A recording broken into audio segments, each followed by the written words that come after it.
안녕하세요. 그녀의 북살롱 미셸입니다.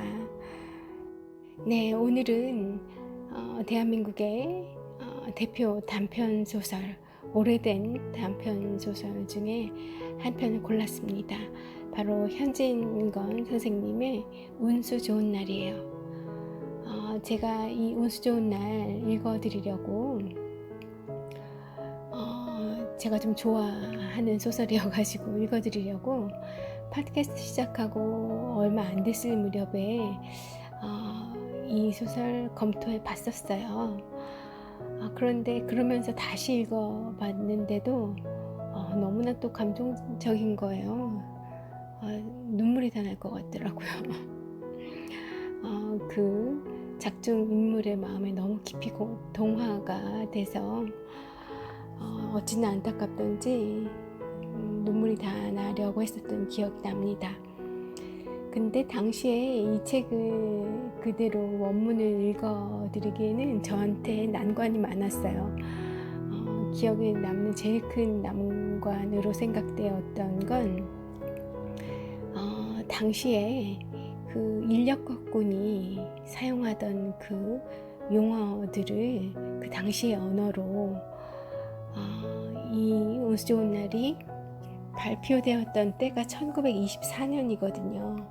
그러니까 그 당시에 사용하던 그 단어들이랑 그 인력거꾼과 그가 만나는 사람들과의 그 대화, 어투를 제가 표현할 수 없겠더라고요. 이게 너무 작가한테 민폐가 될 것 같아서, 그래서 제가 또 다시 한번 감동에 취한 것으로 만족하고 넘겼었는데, 그런 안타까움이 있어서인지 제가 이제 팟캐스트를 꾸준히 진행을 하면서 다음번엔 무엇을 읽어드릴까 적당한 분량으로 요약이 좀 이렇게 축약이 되어 있는 그런 텍스트들을 많이 이제 찾게 되거든요. 그런데 마침 운수 좋은 날을 가지고 짧게 또 그 작가분의 관점을 담아서 정리해 둔 글을 발견했습니다. 그래서 오늘 그걸 소개해 드릴 거예요. 경제학자의 문학살롱이라는 책 속에 실린 현진건의 운수 좋은 날입니다. 제목에서 알 수 있듯이 경제학자의 관점으로 이 소설이 읽혀졌어요. 그렇지만 전반적인 스토리라인과 이런 것들에도 나와 있으니까 아마 여러분도 어렸을 때 읽어보셨던 그 운수 좋은 날의 느낌 짧은 시간에 리마인드 하시기 나쁘시지 않으실 겁니다. 네, 들어가는 부분에 먼저 운수 좋은 날에 한 대목이 나와 있어요. 읽어 드릴게요. 첫 번째 30전, 두 번째 50전. 아침 대바람에 그리 흔치 않은 일이었다. 그야말로 재수가 옴붙어서 근 열흘 동안 돈 구경도 못한 김첨지는 10전짜리 백통화 서푼 또는 5푼이 짤깍하고 손바닥에 떨어질 때 거의 눈물을 흘릴 만큼 기뻤었다. 더구나 이날 이때 80전이라는 돈이 그에게 얼마나 유용한지 몰랐다. 컬컬한 목에 모주 한 잔도 적실 수 있거니와 그보다도 앓는 아내에게 설렁탕 한 그릇도 사다 줄 수 있습니다. 네, 여기까지가 운수 좋은 날의 한 토막이었고요. 김첨지라는 주인공이 나옵니다. 인력거 꾼이에요. 인력거를 끌어서 번 돈으로 아내와의 생계를 유지해 가고 있고요. 아내가 병에 걸려 있습니다. 오늘은 특히 몸이 좋지 않은 그런 날이에요. 희한하게도 슬프거나 불안한 예감은 잘 틀리지 않는다. 아니, 솔직히 말하면 슬프거나 불안한 예감은 진즉에 예측됐던 것이기는 하다. 다만 그것이 현실이 되지 않기를 바랐을 뿐 영 징조 없이 오지는 않았다는 말이다. 인력거 꾼 김첨지도 마찬가지다. 아내가 기침을 콜록댄 것은 달포가 넘었다. 일어나기는커녕 모로도 못 눕는 것을 보면 중증이 맞다. 아침 출근길에 아내는 오늘은 나가지 말라며 붙잡았다. 왠지 불안하다. 혹여 아내에게 나쁜 일이 생길 것만 같다. 심지어 죽을 수도 있다는 상상을 한다. 하지만 김첨지는 애써 그런 불쾌한 상상을 집어치우기로 했다. 아침부터 톤이 굴러들어왔기 때문이다. 네, 그 부분이 읽어드렸던 그 대목입니다. 현진건의 운수 좋은 날은 인력거꾼의 하루를 다룬 단편소설이다. 1924년 6월 개벽에 발표됐다. 이 소설은 현진건의 대표작이다. 그가 소설을 쓰기 시작하는 것이 1920년이었으니 4년 만에 대표작을 만들어낸 셈이다. 현진건은 김도인, 염상섭과 함께 사실주의 문학의 선구자로 평가된다. 소설에는 지금부터 90년 전 1920년대 서울의 모습이 잘 그려져 있다. 우리나라의 근대의 모습이죠. 자동차가 아닌 인력거가 이곳저곳을 누비고 비만 오면 도로 곳곳은 진흙탕이 된다. 학생은 방학을 맞아 기차를 타고 귀향하고 퇴물기생인지 남봉 여학생인지 알 수 없는 서울 여자는 그때나 지금이나 새침대기다. 비가 추적추적 내리던 날 안팎으로 찝찝한 기분과 달리 아침부터 주인공 김첨지에게 행운이 쏟아진다. 첫 번째는 30전, 두 번째는 50전이다. 행운의 백미는 남대문 정거장까지 간다는 학생이다. 1원 50전을 받았다. 돌아오는 길에는 또 60전을 받고 다른 손님을 인사동까지 태웠다. 이날 그가 번 돈은 2원 90전이다. 이 소설에서 김첨지가 새들어 사는 월세는 1원이라고 묘사된다. 그러니까 당시 월세의 3배가량 되는 돈을 하루에 벌었던 셈이다. 소설에서 집 안과 뚝 떨어진 행랑방 한 칸을 빌렸고 물을 길어대는 조건이 붙었다고 소개되어 있는 것을 보면 김첨지는 도시 하층민이다. 그러니까 지금 같으면 그 작은 원룸 하나 빌려서 아내와 둘이 살고 있는 거고요. 수도가 없는 그런 거죠. 이런 집의 현재 월세가 월 30만 원이라고 계산한다면 그날 김첨지가 하루 동안 좋게 90만 원을 번 것이라는 거죠. 소설 속 표현 그대로 옮기면 기적에 가까운 돈벌이였습니다. 아주 억세게 운수 좋은 날이었어요. 그런데도 우리의 김첨지의 마음은 찝찝합니다. 불행이 곧 들이닥칠 것 같아서 집에 들어가기가 두려워요. 그래서 그는 귀갓길에 친구 치삼을 만납니다. 다행이었죠. 치삼을 만날 수 있었던 건. 같이 선술집에서 술을 들이켜요. 제 기억으로는 마시고 또 마시고 했던 것 같아요. 그래서 한 달 월세 1원을 뚝딱 써버립니다. 그렇지 않고서는 불안감을 떨칠 수 없었기 때문이에요. 이제 설렁탕을 사들고 집으로 들어가는 길. 김첨지는 불행을 비켜갈 수 있을까요? 저는 이 작가님 박병률 작가님이거든요. 이분 연배를 잘 모르겠어요. 찾아보진 않았는데 그래도 연륜이 저와는 차원이 다르구나 하는 생각을 하게 돼요. 웬고하니 제가 이 옷 좋은 날을 최근에 다시 읽었을 때는 빨리 집으로 가지. 돈 벌었으면 집으로 가지. 아내가 몸도 아픈데 뭘 친구를 찾고 또 술을 마시고 한 잔 마시고 또 마시고, 그래서 그렇게 힘들게 번 돈을 또 다 쓰고 날리고, 응?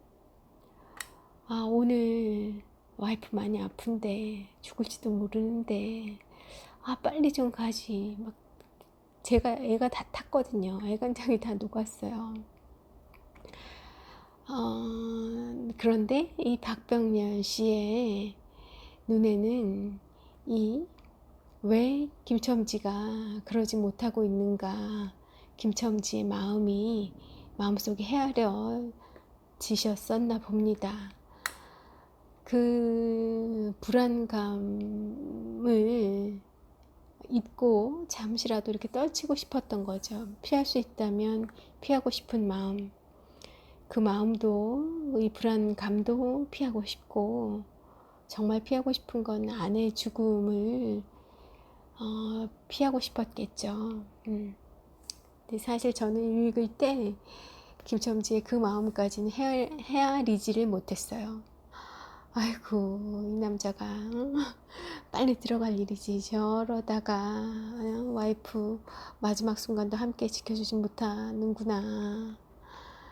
끝까지도 소설을 다 읽고 나서도 그런 생각뿐이었거든요.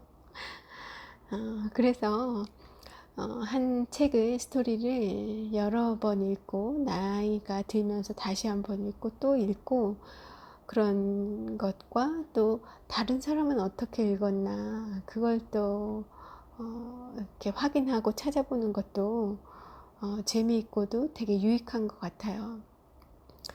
사람이 생각이 이렇게 다르구나, 관점이 이렇게 다르구나.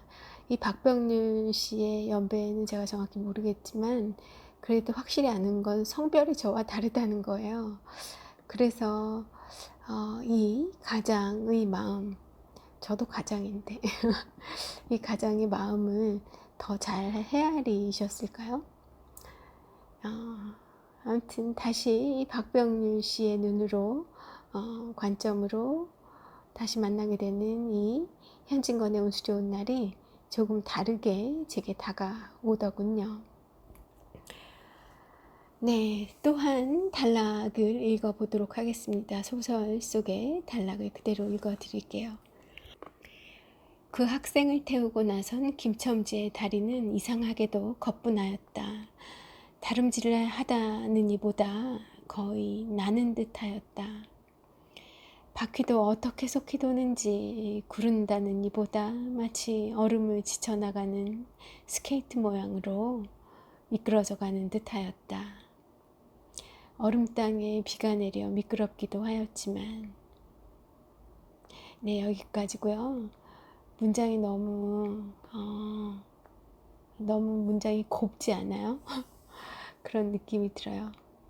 이 소설의 내용과 이 배경은 좀 완전 현장의 그 척박함이 느껴지는데, 이 문장 자체는 너무 고운 것 같아요. 이 현진건의 글이 그렇게, 이 문장들이 마음을 끄는 매력이 많이 있더라고요. 꼭 이 소설이 단편이다 보니까 길이가 길지 않거든요. 한 30에서 50페이지 정도 그 사이였던 것 같은데, 잠 안 오는 밤에, 아니면 속상할 때 뭔가 위로받고 싶을 때, 이런 운수 좋은 날 읽으시면 좀 마음이 정화가 되실 수 있습니다. 다시 책으로 돌아갈게요.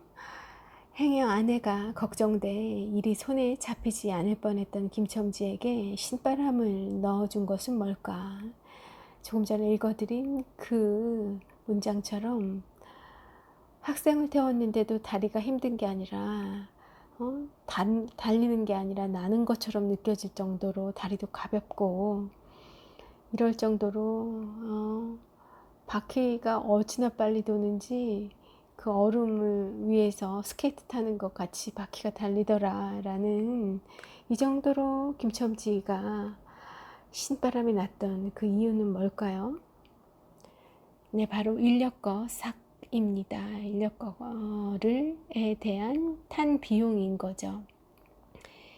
이 인력거 삭, 그는 돈을 벌 때만큼은 근심과 걱정을 덜 수 있었어요.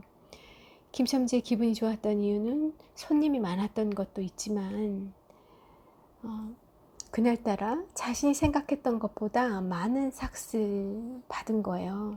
며칠간 손님이 없기도 했었지만 그걸 만회해 주기라도 하려는 듯 그 오늘 모신 손님들은 그 김첨지가 기대했던 받아왔던 그 평균적인 삭보다 더 많은 비용을 지불을 해준 거죠. 그날따라 자신이 생각했던 것보다 많은 삭을 받았다는 데 있다. 자신이 들인 경비에 비해 소득이 많았다는 의미다.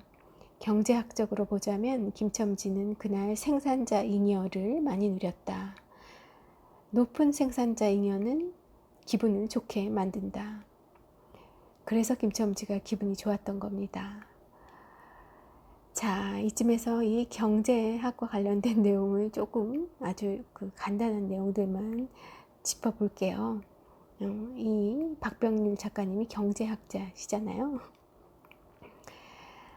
소비자가 어떤 물건이나 서비스를 살 때 지불할 의향이 있는 최고 금액을 지불용이라고 부른다. 최대치이다 보니까 통상적으로는 그보다 낮은 가격에서 물건이 거래된다. 예를 들어 사과 한 박스를 사 먹는데 소비자는 최대 3만 원까지 낼 의향이 있다. 판매자가 실제로 3만 원을 부르면 소비자는 좀 고민을 한다. 3만 원을 주고 샀을 때 후회하지 않을 것인지 한 번 더 따져보게 된다. 그런데 이때 판매자가 만약 2만 5천 원을 부르면 소비자는 고민하지 않고 덥석 사게 될 가능성이 높다. 자신의 생각보다 5천 원이 싸기 때문이다.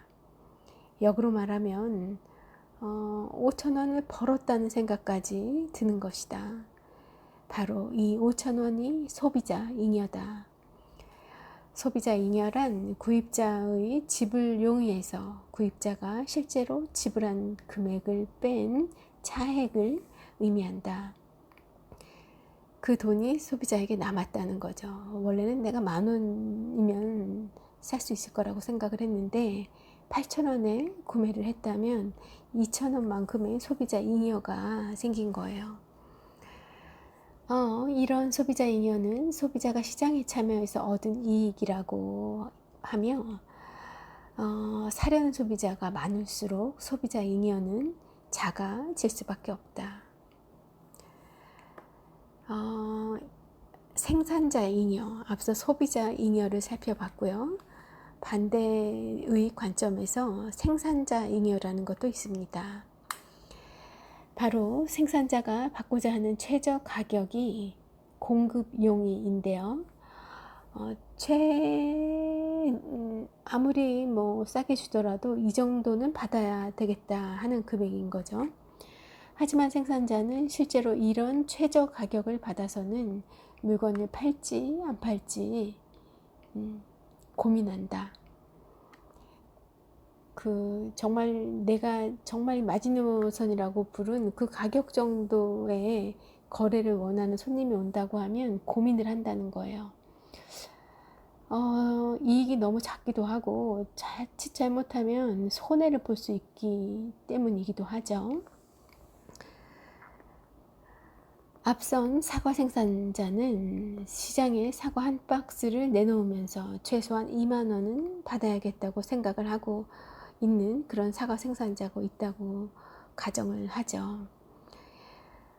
2만 원은 그 2만 원, 그가 기대하고 있는 2만 원에는 묘목비, 거름비, 땅값 등 이런 것이 이런 원가 등이 포함되어 있어요. 그런데 그 원가 외에 그가 그의 노동력이나 아니면 어떤 그 이윤, 다른 것이 아닌 그 일을 함으로써 내가 뭔가를 더 벌어들이고 싶었던 그 이윤이 있잖아요. 그 이윤까지 그 원가에다 포함해서 이 판매자는 받고 싶은 거예요. 그 가격에 원금뿐만이 아니라 당연히 이윤을 더 붙여서 팔고 싶은 거였죠. 그런데 그런 이제 생각을 하고 있을 때 소비자가 만약에 2만 원을 부르면 이걸 팔아야 되나 말아야 되나 고민한다는 거죠. 원가밖에 안 되는데 조금 더 기다리면 조금 더 비싼 값으로 사줄 소비자가 나오지 않을까, 그런 생각들을 하게 된다는 거예요. 그런데 원가 2만 원, 난 최소 2만 원을 은 기본이고 조금 더 그보다 조금 더 벌면 좋겠는데 하고 생각했던 그런 사이에 만약에 다른 소비자가 저는 2만 5천 원에 사갈게요 그러면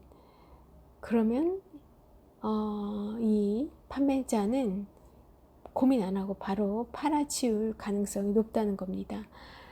원가 외에 5천 원의 순수익이 생기기 때문인 거죠. 이렇게 생산자 잉여란 생산자가 실제 받은 돈에서 공급 이용이 최저로 자기가 생각했던 그 가격을 뺀 차액을 의미합니다. 생산자가 시장에서 참여해서 얻은 이익이 되겠고요. 팔려는 생산자가 많을수록 생산자 잉여는 작아질 수밖에 없습니다. 경쟁이 치열할수록 수익은 적게 남죠. 이러한 생산자 잉여와 소비자 잉여를 모두 합한 것을 사회적 잉여 혹은 총잉여라고 부르고요. 총잉여가 가장 커질 때 시장은 완전하다고 말해집니다. 자, 이 정도 경제학적인 배경 지식을 가지고 다시 이야기, 김첨지 이야기로 들어가 볼게요. 김첨지와 남대문 정거장으로 가는 학생 간의 관계를 살펴보면 김첨지는 1원 50전을 불렀어요. 그런데 1원 50전은 인력거 삭스로는 거의 김첨지가 한 번도 불러보지 못했던 그런 큰 액수였죠. 그런데 그날 날도 흐리고 이런저런 것들을 감안해서 1원 50전을 부른 거예요. 노련한 인력거꾼인 김첨지가 보기에 이 비가 오는 날에 구두를 채 신지도 못하고 질질 끌고 나온 상태로 부르고 인력거꾼을 찾을 상태에 있는 학생이라면 매우 처지가 급하다는 것을 눈치챘고, 그리고 그 남대문까지 가는 거리는 인력거로 이동하기에는 장거리에 해당하는 거여서 그만큼 힘이 더 들어간다는 거죠. 그런 이유도 있었고요. 거기에다가 김첨지의 바램이 더해졌습니다. 한시바삐 아픈 아내를 보러 가야 하는 그로서는 그 장거리를 다녀오면 아내를 만나러 집에 돌아가는 시간이 늦어질 거잖아요. 단거리를 운행을 했을 때보다. 그러니까 오늘 아내 몸도 안 좋았고, 일하러 나가지 말라고 붙잡기까지 했었던 그 아내를 보는 시간을 늦출 정도의 그런 대가까지 같이 포함을 해서 1원 50전이라는 김첨지로서는 거액을 제시를 한 거예요. 그런데 학생이 동의하죠. 1원 50전에 동의를 하고요. 그러니까 김첨지는 생각합니다. 그 돈 벌 용기가 병자에 대한 염려를 사르고 말았다. 설마 오늘 내로 어떻게 되랴 싶었다. 무슨 일이 있더라도 이 행운을 놓칠 수 없다 하겠다. 한 달 월세보다 많은 생산자 잉여는 아내에 대한 염려보다 앞섰던 거죠. 학생도 처음에는 비싸다고 생각했습니다. 그는 1원 50전은 너무 과한데 라고 말했죠. 하지만 인천까지 가야 하는 그는 그 남대문 서울역에서 출발하는 기차를 놓칠 수가 없었던 거예요.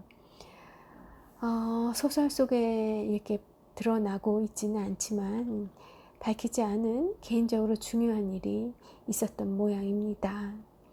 그래서 그 학생은 그러면 달라는 대로 줄 터이니 빨리 가십시다 라고 책은해요. 그에게는 제 시간에 정거장에 가는 게 최고의 소비자 잉여였다는 이야기입니다.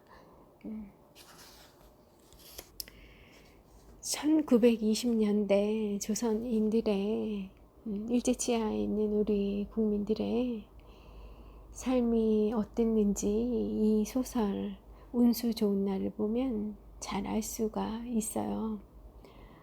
그리고 또 그런 시대 배경을 좀 제외하고 보더라도 그냥 이 소설 속에 드러나 있는 그 스토리만 가지고도 인간에 대한 많은 생각을 하게 해주는 그런 책입니다. 아내가 죽는 이 날이 아픈 아내에게 설렁탕 한 그릇 제대로 먹이지 못했던 그 남편의 마음이 어땠을지, 그렇게 아내를 보내게 되는 이 슬픈 날이 운수 좋은 날이라는 제목을 갖고 있는 스토리로 펼쳐져 있어요. 후에라도 이 날이 얼마나 슬프게 기억될지, 그날 와이프와 함께 하지 못했던 그 시간이 얼마나 두고두고 미안할지, 그런 마음 때문에 가슴이 먹먹했던 그런 기억이 새록새록 또 나는 것 같습니다. 날이 더워서 올 여름은 매우 덥다죠. 그 뉴스 매스컴에서 얘기하지 않더라도 지금의 더위를 보면 정말 엄청난 더위일 것 같아요. 이 더위를 잊는 좋은 방법 중에 하나는 추리소설을 읽는 겁니다. 추리소설, 계기소설 이런 거 읽는 방법이 하나 있고요. 그리고 또 이 한국 단편 문학선, 근대 단편 문학들 읽는 것도 의외로 굉장히 좋은 피서가 될 것 같다는 생각이 들어요. 현진건, 황순원, 채만식, 이효석, 염상섭, 표본실의 청개구리 이런 거. 또 이상도 있죠. 나도향, 김유정, 김동인, 김동리, 계용묵 다 그 근대 단편 소설 많이 남기신 분들입니다. 이 더운 날 길지 않게 한 편 한 편씩 이 짙은 감동이 있는 짤막한 단편 소설과 함께 꿈나라로 드시는 것도 좋은, 아주 밤을 시원하게 보낼 수 있는 방법이 아닌가 해요. 네, 오늘도 많이 더울 것 같기도 하고 좀 흐리다고는 했는데 모쪼록 건강하게 시원한 데서 잘 시간 보내시고요. 저는 또 내일 좋은 책으로 찾아오겠습니다. 화이팅 하세요. 미셸이었습니다. 함께 해주셔서 감사합니다.